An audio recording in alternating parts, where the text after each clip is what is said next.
Next question note करें। हम relative के कंसेप्ट पर बेस्ड एग्जांपल्स कर रहे थे। Next question is a man in A balloon. A man in a balloon rising vertically with an acceleration of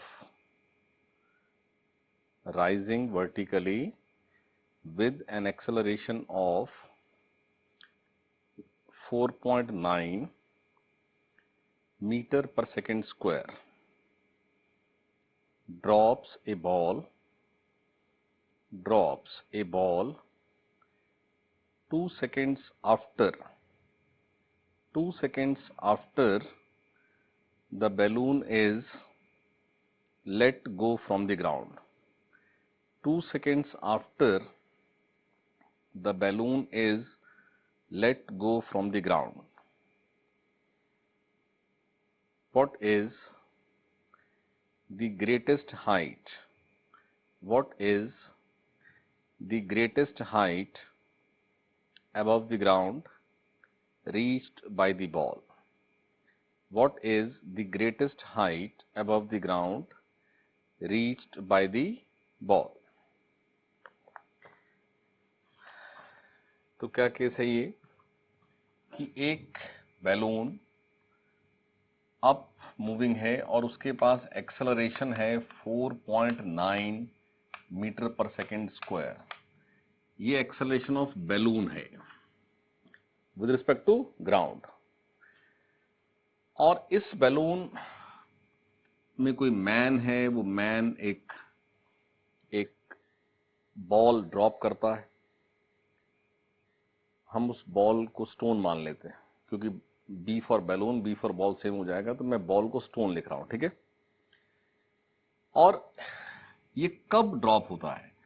तो as per the question, जब इस बैलून को छोड़ा जाता है मीन्स ग्राउंड से, when it is let go from the ground, balloon को यहां से ग्राउंड से जब छोड़ा तो 2 सेकेंड्स तक वो बैलून अप एक्सेलरेट हुआ, तब स्टोन या बॉल को इसमें से ड्रॉप किया।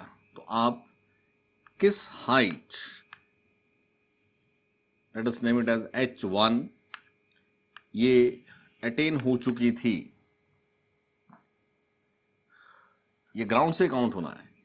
तो h1 it is let go means जैसे होल्ड किया हो और छोड़ दिया जाए, तो स्टार्ट u0 से, u0 और अपवर्ड ही एक्सेलरेशन है 4.9, तो हाफ इंटू 4.9 इंटू 2 स्क्वायर, तो ये 9.8 मीटर, ये h1 हाइट।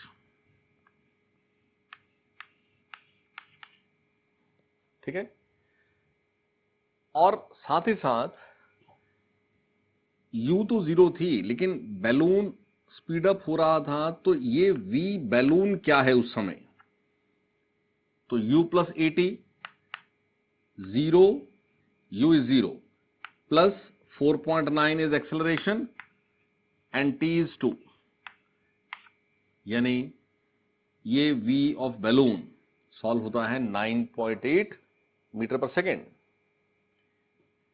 और इस मोमेंट इस बैलून से वो बॉल यानी स्टोन ड्रॉप होता है, यानी ग्राउंड फ्रेम में, मैं स्टोन को यहां इसके साथ ही शो करता हूं, इस पॉइंट पर स्टोन जब डिटैच हुआ तो स्टोन के पास ग्राउंड फ्रेम में वही वेलोसिटी है जो बैलून की है। तो v स्टोन, जो कि एक तरह से इनिशियल हो गई, u स्टोन, ये है 9.8 मीटर पर सेकेंड, जबकि स्टोन के पास एक्सेलरेशन डाउनवर्ड है और वो 9.8 मीटर, मतलब g को 9.8 ले लिया यहां पर। तो ये स्टोन अप जाता हुआ स्लो डाउन होगा और किसी पॉइंट पर वेलोसिटी 0 होगी, फिर रिवर्स आएगा। तो इस पॉइंट से कितनी हाइट और ऊपर ये स्टोन जा पाएगा? मान लो वो है h2। तो यहां इस केस में final 0 minus 9.8 square equal to 2 minus 9.8 और ये H2, तो ये माइनस कैंसिल, तो यहां से H2 सॉल्व होता है 4.9 मीटर। तो ये क्वेश्चन है, what is the greatest height above the ground reached by the ball.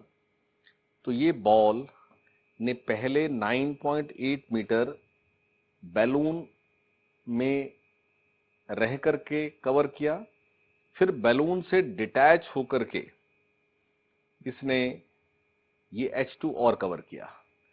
तो ये बॉल की maximum height from the ground का आंसर होना है H1 प्लस H2। तो आपका आंसर है H1 प्लस H2 यानी 9.8 plus 4.9, it is 14.7 metre. It is 14.7 metre. ठीक है, नेक्स्ट नोट करें।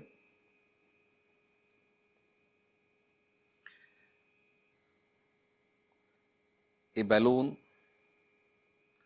starts rising. A balloon starts rising from the ground. A balloon starts rising from the ground with an acceleration of 1.25 meter per second square.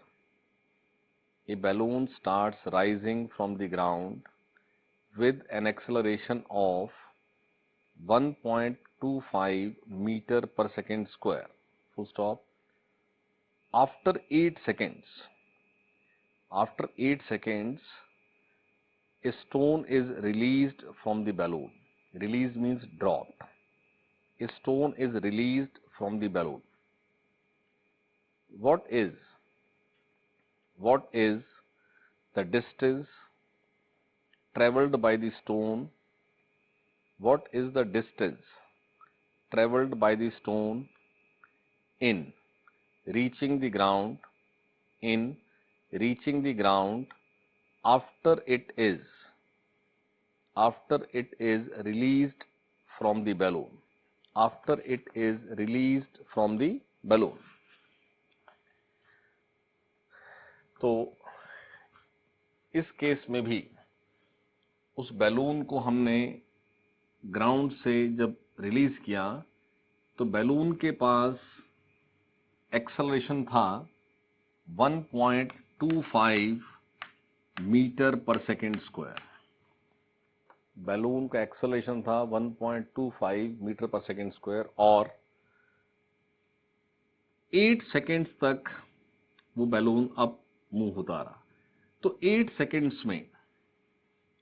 Seconds में with this acceleration जो h travel हो गया, सो h1 u0 है half into 1.25 into 8 square. ठीक है, तो ये आपके पास सॉल्व होकर आता है 40 मीटर। ठीक है, h1 इज 40 मीटर। ये हाइट वो बैलून ऑलरेडी ले चुका था और v, बैलून का v u प्लस 80 से, u इज 0, एक्सेलरेशन इज 1.25 और टाइम है 8। ठीक है, तो ये आपके पास v आता है 10 मीटर पर सेकेंड। तो बैलून की v है 10 मीटर पर सेकेंड, हाइट 40 मीटर और उस मूवमेंट पर बैलून की स्पीड है 10 मीटर पर सेकेंड और यहां से एक स्टोन रिलीज होता है, यानी उस स्टोन के पास इससे डिटैच होकर के, डिटैच होते समय स्टोन की वेलोसिटी ग्राउंड फ्रेम में वही होगी जो बैलून की है, व्हाट इज दैट 10। और डिटैच होने के बाद इस स्टोन पर एक्सेलरेशन क्या एक्ट होगा, डाउनवर्ड एक्ट होगा, कितना 10 मीटर पर सेकेंड स्क्वायर। 10 मीटर पर सेकेंड स्क्वायर, और इसने फर्दर अप जाना है, 0 होना है वेलोसिटी, और फिर इसने वापस ग्राउंड पर आना है। अब क्वेश्चन ये है कि बैलून से डिटैच होने के बाद उस स्टोन ने ग्राउंड तक पहुंचने में कितना डिस्टेंस ट्रेवल किया। Distance means length of the path. तो 0 होने का ये पाथ प्लस फिर ये पाथ और उसके बाद ये पाथ, तो ये हाइट हमने सॉल्व की 40 मीटर। और फर्दर ये क्या h2 ट्रेवल होता है, जैसे पहले सॉल्व किया था, तो 0 स्क्वायर क्योंकि फाइनल 0 है, minus 10 square equal to 2 minus 10, that is a, और ये h2, तो ये h2 सॉल्व होता है 5 मीटर। h2 सॉल्व होता है 5 मीटर। तो 5 प्लस 5 10 प्लस 40, तो स्टोन का डिस्टेंस ट्रेवल्ड कितना आता है 5, आपका आंसर हो जाएगा 5 प्लस 5 प्लस 40, यानी कि 50 मीटर। अब यहां ये सब भी क्वेश्चन बन सकता है कि बैलून से डिटैच होकर के स्टोन को ग्राउंड तक आने में कितना टाइम लगा। तो स्टोन का यहां से यहां तक डिस्प्लेसमेंट -40 ही है, और इसकी u +10 है, इसका a -10 है। तो स्टोन का ग्राउंड तक आने में क्या टाइम, तो टाइम भी सॉल्व हो सकता है। मतलब क्वेश्चन से देखो, क्वेश्चन लिंक करते चले जा सकते हैं। यहां से स्टार्ट हुआ, 8 सेकेंड्स के बाद स्टोन डिटैच हुआ। जिस समय स्टोन ग्राउंड को हिट करता है उस समय बैलून की हाइट क्या है, यानी आपने 8 सेकेंड्स के बाद की पोजीशन पे सब सॉल्व किया, उसके बाद इसको 0 होने में, ग्राउंड तक आने में टाइम अलग सॉल्व किया, उस टाइम से फर्दर और कितना टाइम इसको मिल गया, उस टी में फर्दर क्या एस ट्रेवल हो गया वो सॉल्व करे, तो ये एस और ये 40, फिर आंसर हो जाएगा। मतलब एक ही टाइप के केस में ना बहुत वैरायटी ऑफ क्वेश्चंस बन सकते हैं। तो आप समझे सारी बात को। नेक्स्ट नोट करें question. A ball is dropped from the top of a tower 100 meter high. A ball is dropped from the top of a tower 100 meter high. Full stop. Simultaneously, another ball is thrown upwards. Simultaneously, another ball is thrown upwards with a speed of, simultaneously another ball is thrown upwards with a speed of 50 meter per second. Simultaneously another ball is thrown upwards with a speed of 50 meter per second. After what time do they cross each other? After what time do they cross each other?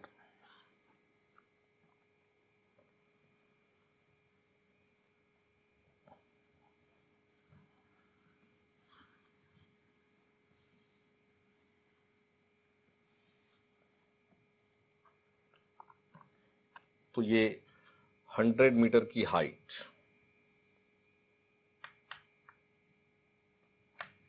ठीक है, इसको drop किया और इसको up throw किया 50 metre पर second से। तो ये आपके पास नीचे आते हुए और ये ऊपर जाते हुए, after some time they both will cross each other, यानी ये दोनों एक ही पॉइंट पर होंगे। ऐसा कितने टाइम के बाद होगा। नाउ हर क्वेश्चन में आप, जैसे यहां एक वे हो सकता है कि आप इन दोनों का, जैसे इसका नाम ए रख लेते हैं, इसका नाम बी रख लेते हैं, ठीक है।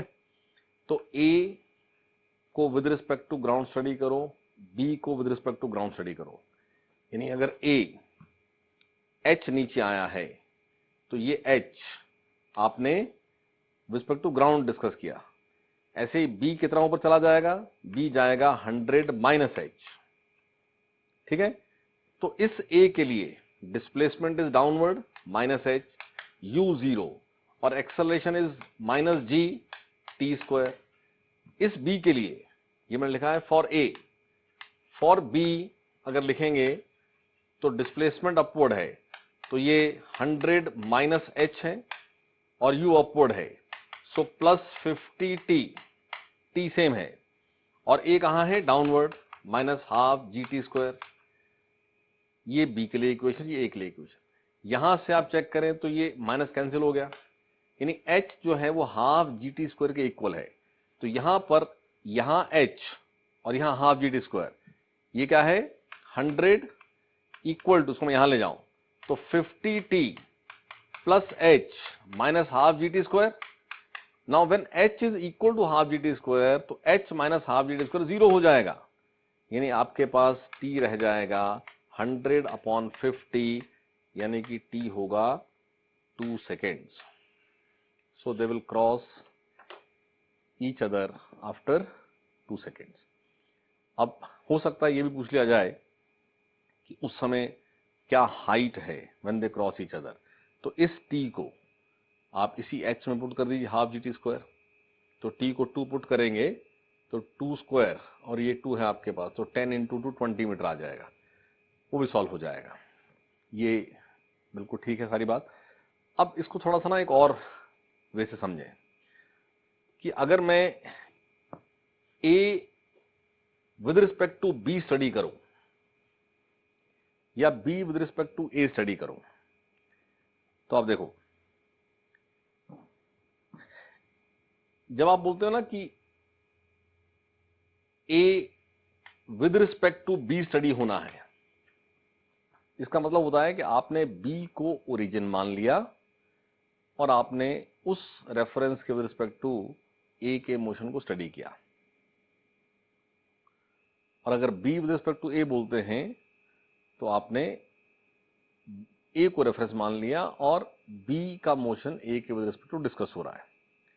तो कुछ भी कर सकते हैं, तो थोड़ा सा बी रिस्पेक्ट टू ए या ए रिस्पेक्ट टू बी, मैं B with respect to A एक बार लिख रहा हूं,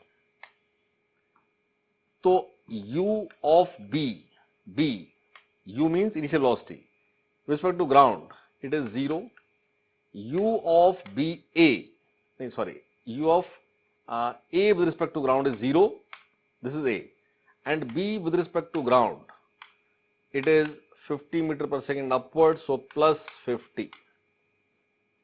तो u of b with respect to a लिखना हो, b with respect to a, तो it is b ground minus a ground, it is b ground minus a ground। तो ये आपके पास प्लस 50 और माइनस 0, तो ये आता है प्लस 50, ठीक है। अब displacement of B with respect to A लिखना हो तो डिस्प्लेसमेंट हमेशा पोजीशन कोऑर्डिनेट से आता है। तो बी विद रिस्पेक्ट टू ए, यानी अगर मैं ए को ओरिजिन मानूं तो what is initial position, initial position r, it is minus 50. Imagine this line as y-axis and this has origin। हम with respect to a discuss कर रहे हैं बात को, तो ये अगर ओरिजिन है और ये y-axis है तो ये क्या पोजीशन है, -50। और फाइनली b कहां है, फाइनली b a के साथ है, तो a तो ओरिजिन था, इसका मतलब फाइनल आपके पास जो B की पोजीशन है विद रिस्पेक्ट टू A वो 0 है, क्योंकि B कहां पोजीशनड है, A पर, और A क्या था हमारा, ओरिजिन। तो आपके पास डिस्प्लेसमेंट क्या होना, displacement b with respect to a, it is final minus initial, 0 minus 50, ये बन जाएगा +50। देखो ये सब करते हुए साइन का बिल्कुल ठीक ध्यान रखना है, क्योंकि अगर ये आपने इक्वेशन में प्लस की जगह माइनस पुट हो गया तो आपके आंसर गलत हो सकते हैं। तो u सॉल्व हो गया है b with respect to a और s सॉल्व हो गया है। अब एक्सेलरेशन, तो acceleration a with respect to ground, it is -g। acceleration of b with respect to ground, it is -g. So what is acceleration of b with respect to a? So it is b ground minus a ground. So it is -g minus g, ये आता है 0। तो ये आपके पास जब 0 आ गया तो s equal to ut plus half at square में a पुट होना है 0, तो s है, अच्छा सॉरी, ये एक बार देखें जरा, ये 50 तो स्पीड थी, ये यहां से 100 मीटर नीचे था, तो एक बार ठीक कर लें इसको, ये -100, ये 100 मीटर है ना, 50 तो u है, उसको छोड़ दो, ये a ओरिजिन तो 100 मीटर बिलो था ये, तो r इनिशियल वाज -100, तो यहां से ये -100, तो ये बनता है +100, राइट। तो s ये है, u ये है और a 0 है, तो आपके पास 100 इक्वल टू 50 t आएगा, यानी कि t 2 सेकेंड्स आएगा। तो ये वही टाइम है जो हमने पहले सॉल्व किया, ठीक है। और ये कॉमन सा एक्चुअली क्वेश्चन है, इसमें थोड़ी सी बात समझ कर रखें कि a with respect to ground, क्योंकि ग्राउंड के विद रिस्पेक्ट टू एक्सेलरेशन है g, तो motion of a with respect to ground is accelerated, motion of b with respect to ground is accelerated, but motion of b with respect to a is zero acceleration, यानी motion of b with respect to a is a case of uniform motion। तो इस तरह से हमें question पूछा जाता है। देखो अगर पोजीशन यानी डिस्प्लेसमेंट वर्सेस टाइम हम बात करें तो एक्सेलरेशन जब होता है तो ut plus half at square, यानी डिस्प्लेसमेंट टाइम एक क्वाड्रेटिक इक्वेशन है, यानी डिस्प्लेसमेंट टाइम अगर ग्राफ प्लॉट करेंगे तो कर्व आएगा, लेकिन अगर केस होता है यूनिफॉर्म मोशन तो डिस्प्लेसमेंट टाइम ग्राफ होता है स्ट्रेट लाइन। और अगर एक्सेलरेशन नहीं है, यानी b with respect to a या a with respect to b, जो वेलोसिटी है वो चेंज होगी ही नहीं विद टाइम। a की वेलोसिटी बढ़ रही है, b की कम हो रही है, लेकिन a with respect to b या b with respect to a change नहीं होगी। ये इस तरह से क्वेश्चन बना करके पूछते हैं कि एक स्टोन, अब देखो इससे भी कोई फर्क नहीं पड़ता है, इसको ड्रॉप किया, हो सकता है इसको भी आपने डाउन थ्रो किया होता, हो सकता है इसको भी आपने अपवर्ड थ्रो किया होता। आप इनिशियल वेलोसिटी a को क्या देंगे, b को क्या देंगे, उससे कोई फर्क ही नहीं पड़ेगा। ग्राउंड फ्रेम में दोनों का एक्सेलरेशन तो -g ही होगा ना, यानी two stones when thrown in air, then whatever may be their initial velocities, their relative acceleration with respect to each other has to be 0, so their relative velocity with respect to each other is not going to change with time. Their relative motion with respect to each other will be a case of uniform motion। तो इस तरह से option बना करके आपको इस particular case में कुछ पूछा जाता है। इस बात को समझना कि इस पे ध्यान नहीं देना है कि इनिशियल वेलोसिटीज क्या है, ठीक है। एक पॉइंट से एक स्टोन को अप थ्रो कर दिया, को डाउन थ्रो कर दिया, तो इन दोनों का रिलेटिव पूछना। अब जब तक दोनों एयर में हैं तब तक दोनों का रिलेटिव एक्सेलरेशन 0 होगा, तो दोनों की relative velocity with time constant रहेगी, यानी दोनों का रिलेटिव जो पोजीशन है उसका चेंज विद टाइम वो एक स्ट्रेट लाइन कर्व होगा, वो एक लीनियर फंक्शन होगा। ऑल्दो दोनों का ही ग्राउंड के विद रिस्पेक्ट टू जो मोशन है वो एक्सेलरेटेड है, ठीक है, तो थोड़ा ध्यान रखें। ऐसे कोई भी केस बना के दे सकते हैं जहां आपके पास A with respect to each other 0 आ जाए। Next question,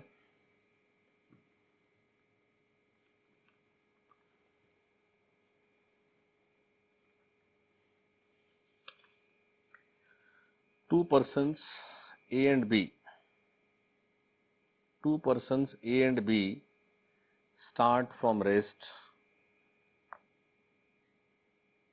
from the same point.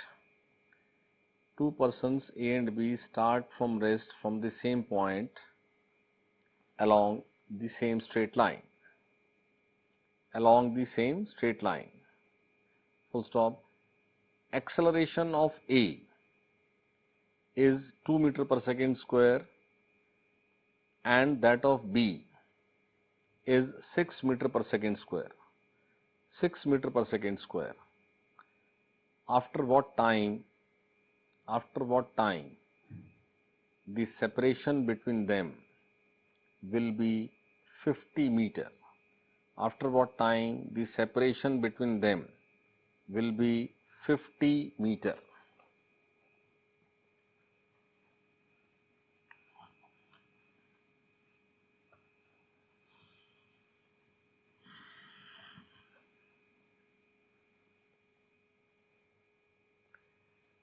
तो ये A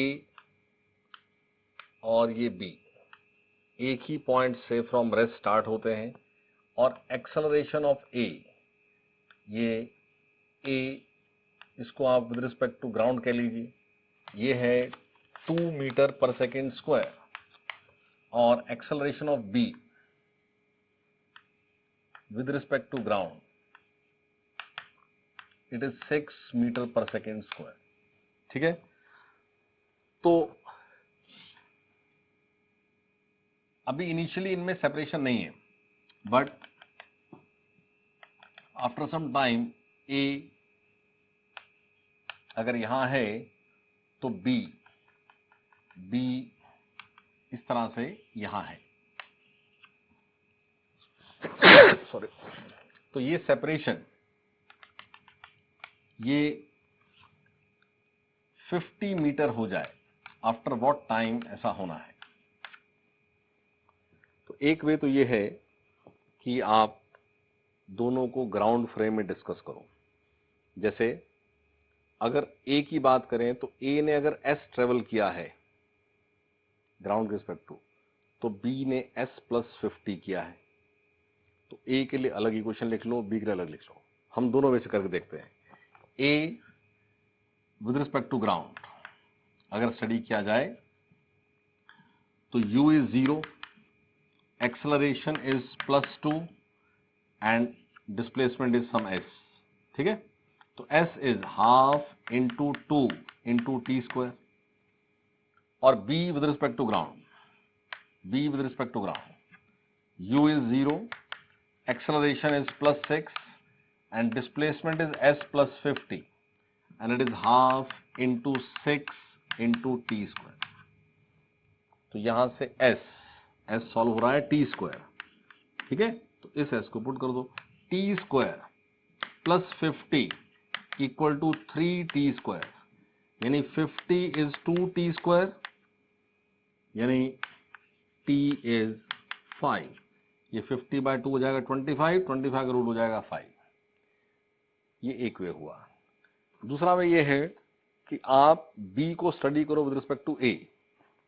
तो B with respect to A study किया का मतलब B का इनिशियल पोजीशन क्या था?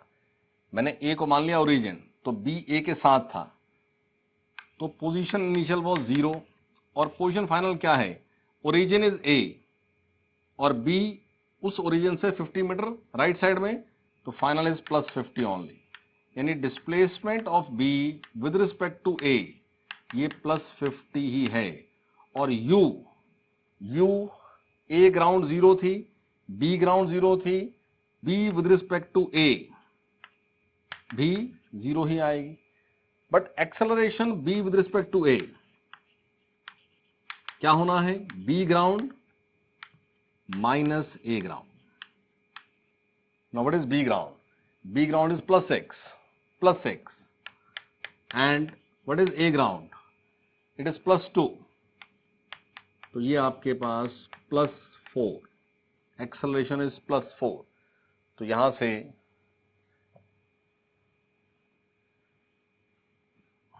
S equal to U0 है half at square.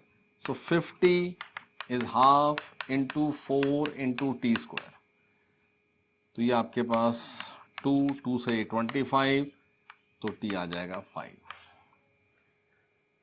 ठीक है, ये हमारी चॉइस है कि हम कैसे सॉल्व करें, बट हम दोनों को ग्राउंड के रिस्पेक्ट टू भी डील कर सकते थे, हम दोनों को एक दूसरे के विद रिस्पेक्ट टू भी डील कर सकते थे. तो एक दूसरे के विद रिस्पेक्ट टू डील करते हुए हमें हर क्वांटिटी u, s, a एक दूसरे के विद रिस्पेक्ट टू ही लेनी पड़ती है. बस ये बात, इस कंसेप्ट को समझिए आप.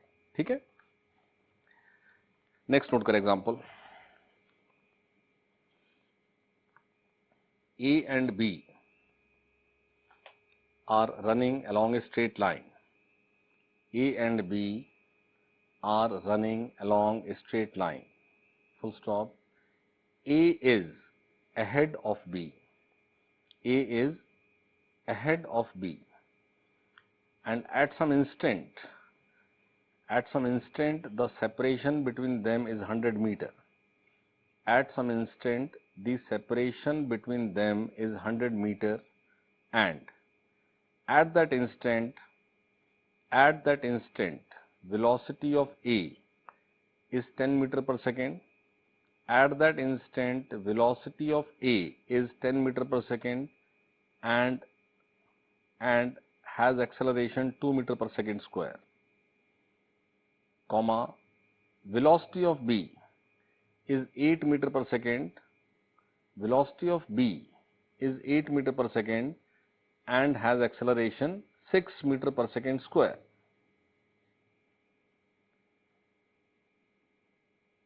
After what time the separation between them will become 0? After what time the separation between them will become 0?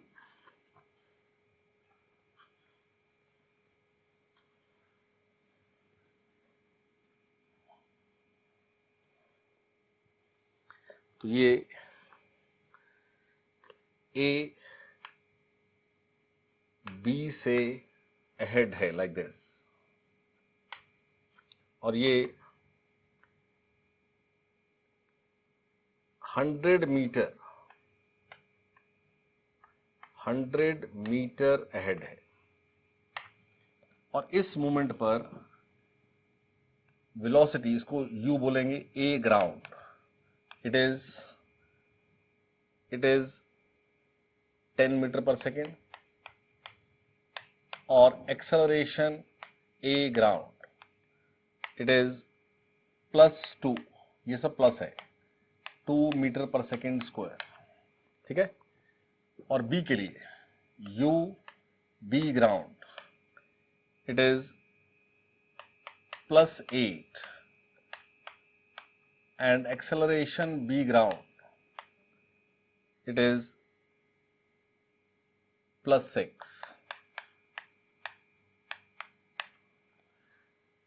And after some time ये separation 0 हो जाता है, means after some time A and B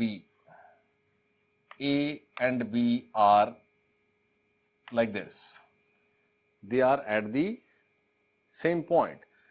तो ground frame में अगर deal करना है तो A ने अगर कुछ s ट्रेवल किया है टाइम t में, तो B ने 100 प्लस s ट्रेवल किया है. हम ऐसा कोई हमें क्वेश्चन में नहीं बोलता है कि आप B with respect to A solve करो या A with respect to B solve करो. तो वो तो एग्जाम में आपको जो करना है वो आप कर सकते हो, लेकिन हमें रिलेटिव से करना पड़े तो हमें वो मेथड भी आना चाहिए। हम धीरे धीरे जब आगे चलेंगे तो बहुत बार क्वेश्चंस में दोनों केसेस को ग्राउंड के रिस्पेक्ट टू अलग अलग डील करने से ज़्यादा कन्वीनियंट होता है रिलेटिव डील करना, वो लेस टाइम में हो जाता है, क्विक हो जाता है। इसलिए उस मेथड की आप पूरी प्रैक्टिस करें। जो एग्जांपल्स हम कर रहे हैं इसमें आप ग्राउंड फ्रेम में डील कर लो या आप रिलेटिव कर लो, ऑलमोस्ट बात एक ही है, बट प्रैक्टिस के लिए हमें एग्जांपल्स ये लेने पड़ेंगे। तो हम दोनों वेज समझ लेते हैं। अगर मैं A with respect to ground और B with respect to ground ऐसा लिखता हूं, तो A is U 10, A is 2 and S, ये कुछ ट्रेवल हुआ एस,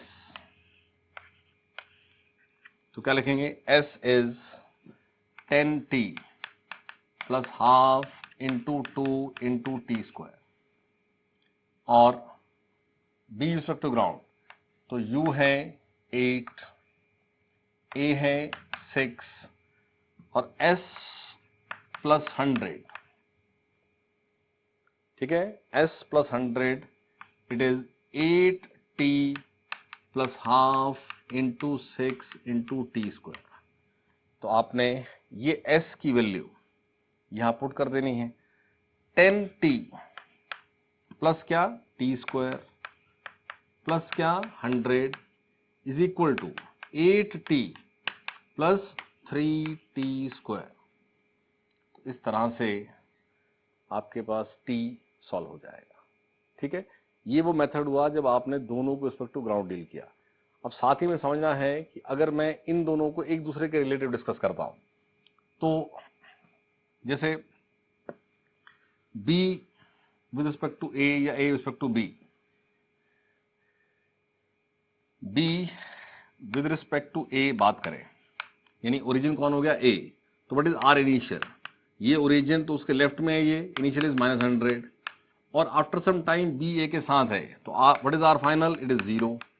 तो displacement b with respect to a it is 0 minus -100, ये आता है +100, डिस्प्लेसमेंट आता है +100, right.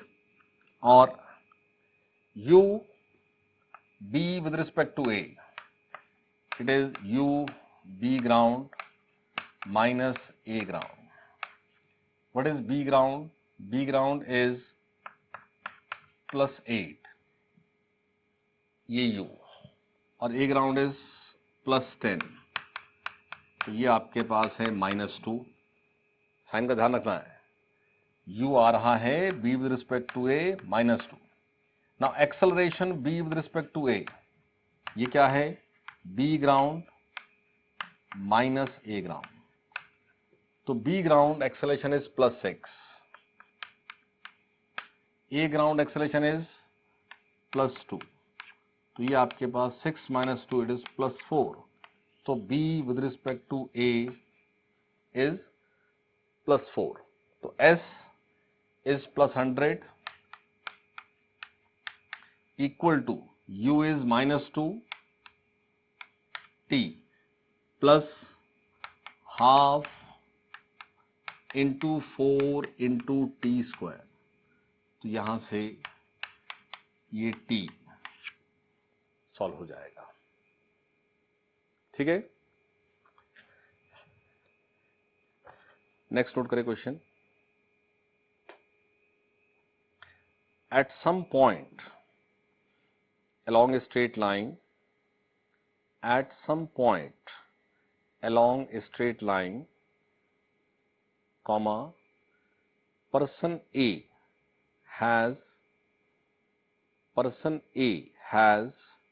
a constant velocity of, person A has a constant velocity of 10 meter per second, constant velocity of 10 meter per second,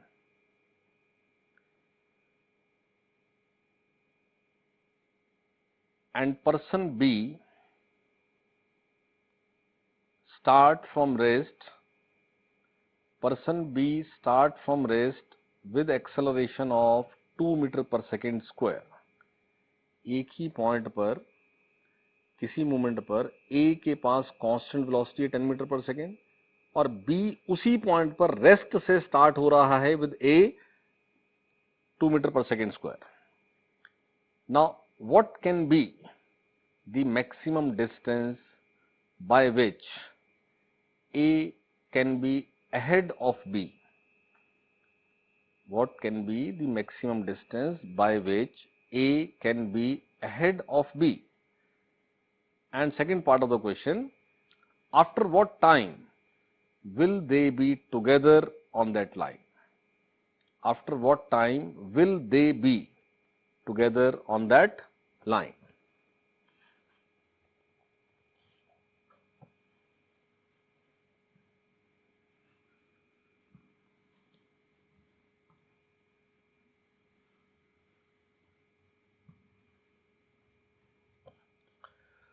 तो ये एक point, इस point पर आपके पास A और B. अब B, देखो A के पास वेलोसिटी है 10 मीटर पर सेकेंड और B की वेलोसिटी तो 0 है. Obviously this movement onwards A तो अहेड हो रहा है, A B से आगे होता जाएगा. लेकिन क्योंकि B के पास एक्सेलरेशन है 2 मीटर पर सेकेंड स्क्वायर, तो B अपनी स्पीड धीरे धीरे बढ़ा रहा है. कब तक A B से अहेड होता रहेगा? अब देखें, एक ही डायरेक्शन में चलते हुए अगर A की वेलोसिटी v1 हो, B की v2 हो, अगर आप रिलेटिव बनाएं A with respect to B तो बनेगा v1 माइनस v2. यानी ये 10, ये अगले मूवमेंट पर भी 10, बट ये कुछ बढ़ के v हो जाएगी. लेकिन 10 अगर v से ज्यादा है तो ये ही आगे चलेगा, लेकिन ये v बढ़ रही है. कब तक A B से अहेड होता चला जाएगा? जब तक B की वेलोसिटी बढ़ करके 10 नहीं हो जाती. इतनी बात सोचनी है आपको. कब तक A इससे अहेड होता चला जाएगा? A तो इसके अहेड नहीं था, A तो साथ में था इसके, लेकिन दिस मूवमेंट ऑनवर्ड्स A ने B से अहेड होते चले जाना है क्योंकि A की वेलोसिटी B से ज्यादा है, लेकिन B की स्पीड बढ़ रही है.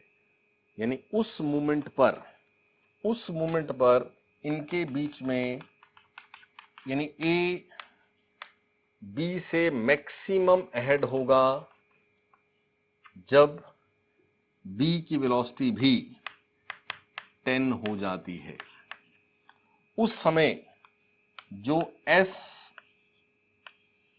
A B से आगे होगा वो आपका मैक्सिमम डिस्टेंस है जो पूछा हुआ है. यानी A की स्पीड तो 10 ही है.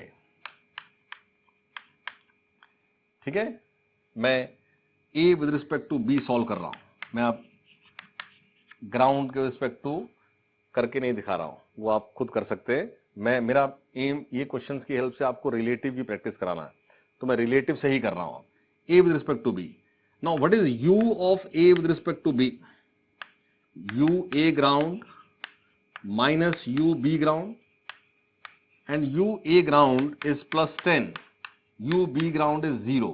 तो U A with respect to B is plus 10. ठीक है, और V A with respect to B, it is V A ground minus V B ground, और A ग्राउंड भी है 10 और B ग्राउंड भी है 10, तो ये आ जाएगा 0. ठीक है, और displacement position initial of A with respect to B, यानी B's origin, it is 0, and position final of A with respect to B, B's origin, it is some plus S, जो कि ढूंढना हमें. तो आपके पास displacement A with respect to B, it is plus S. So U है, V है. अब acceleration भी चेक कर लें. acceleration a with respect to b, it is a ground minus b ground. a ground is 0, ये a constant velocity से moving है, and b ground is +2, तो minus +2, तो a with respect to b acceleration is +2. तो इस s से, इस a से, इस v से और इस u से क्या लिखेंगे?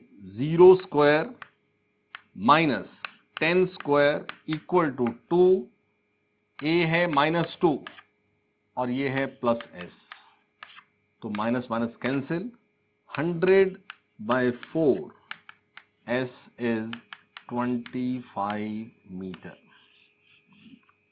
मैक्सिमम डिस्टेंस जो होगा वो 25 होगा. और इस मूवमेंट के बाद क्या होगा? ये तो 10 से ही चलता रहेगा ना, ये v 10 से बढ़ के 11, 12, 13 होती जानी. यानी अब जैसे ही इस b की वेलोसिटी a से ज्यादा होगी तो b a के पास आना शुरू हो जाएगा. यानी b और a में सेपरेशन फिर कम होना शुरू हो जाएगा. तो ऐसा कोई मूवमेंट आएगा जब फिर b a के साथ होगा. तो सेकंड पार्ट पूछा है कि after what time will they be together on that line. तो सारी बात सेम आप लेते हुए खाली एक ही चेंज आएगा कि जब ये दोबारा एक साथ होंगे. मैं उस केस को यहां शो कर देता हूं. तो उस सिचुएशन में आपके पास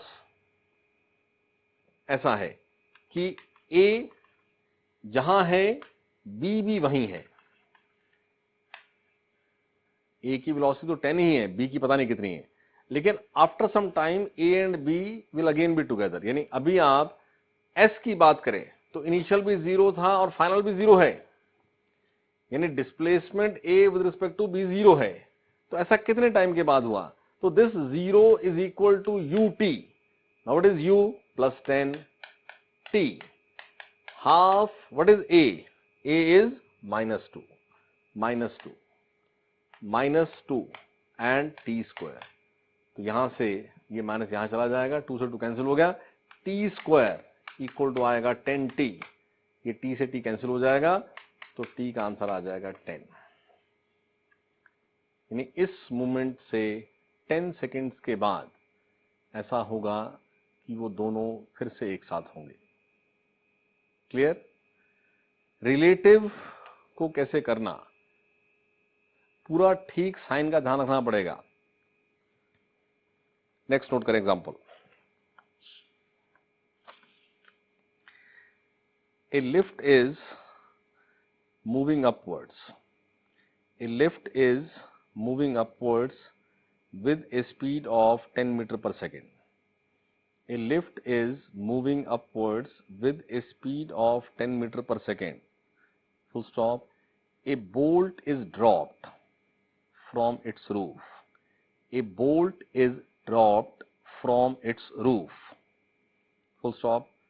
How much time will it take? How much time will it take to reach? How much time will it take to reach the floor of the lift? Floor of the lift if distance between floor and roof is 5 meter. If the distance between floor and roof is 5 meter.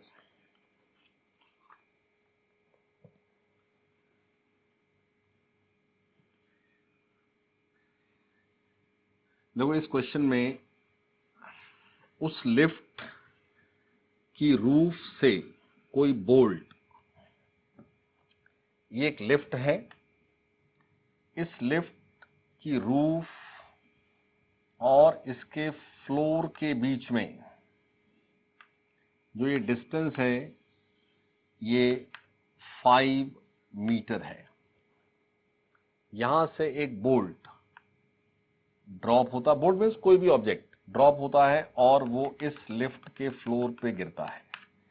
ऐसा कितने time में होता है, ये question है.